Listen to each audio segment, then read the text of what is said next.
Bonjour à toutes et à tous, Elsa Boga. Je suis ici aujourd'hui pour vous parler de l'outil Carte-Tabac qui a été développé dans le cadre d'un programme beaucoup plus large qui s'appelle Valorisation des données en douane. Donc quels sont les objectifs globaux de valorisation des données en douane, ou VDD pour les initiés? Ce programme part d'un postulat plutôt simple, à savoir que la douane est une administration aux missions multiples qui collecte énormément de données à travers ces différents outils informatiques, mais est-ce que cette donnée collectée au fur et à mesure est bien utilisée, bien valorisée?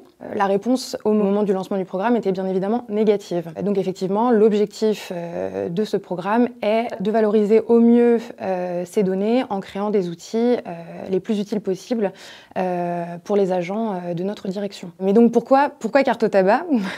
La question brûlante. Tout le monde ne le sait pas, mais la douane est en charge de la gestion du monopole des tabacs français et donc par extension du suivi du réseau des débitants de tabac, qu'on appelle plus communément les buralistes.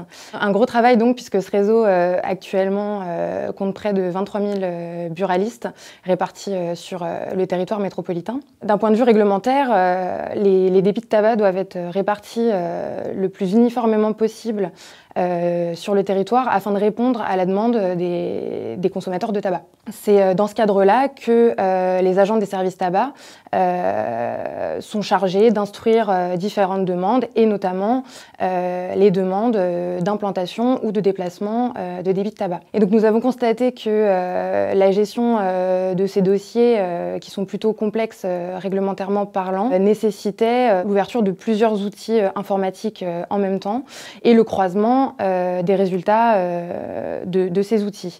Ce qui impliquait nécessairement pour les agents concernés une importante perte de temps. C'est donc pour répondre à cette problématique qu'on a créé Carte-Tabac, qui, comme son nom l'indique, est un outil cartographique qui utilise deux types de données. Des données issues de notre outil de gestion interne qui s'appelle GIMT et des données en accès libre, en open data, qu'on récupère du coup sur les sites internet en général des ministères dédiés. Donc ça va être un outil qu'on a voulu le plus visuel possible et qui va permettre notamment aux agents, avec une seule et même interface, de visualiser les débits de tabac d'une zone géographique donnée, ainsi que certaines de leurs caractéristiques, comme le chiffre d'affaires ou encore les aides perçues ou certaines informations purement internes qui nous permettent de mieux les identifier.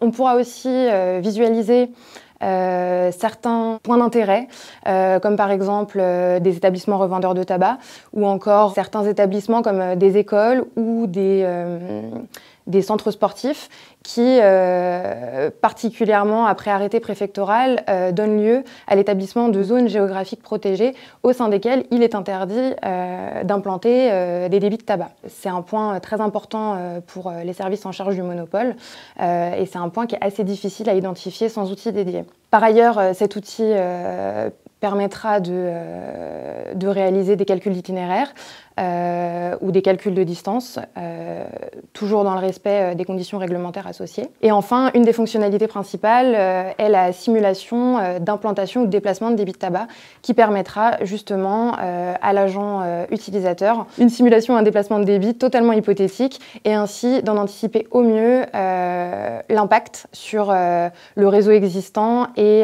le tissu économique local comme on l'appelle. Donc en somme, Carte-Tabac, c'est un outil, comme je vous l'ai dit tout à l'heure, qu'on a voulu visuel, simple d'utilisation et qui, nous l'espérons, facilitera le travail des agents en service tabac.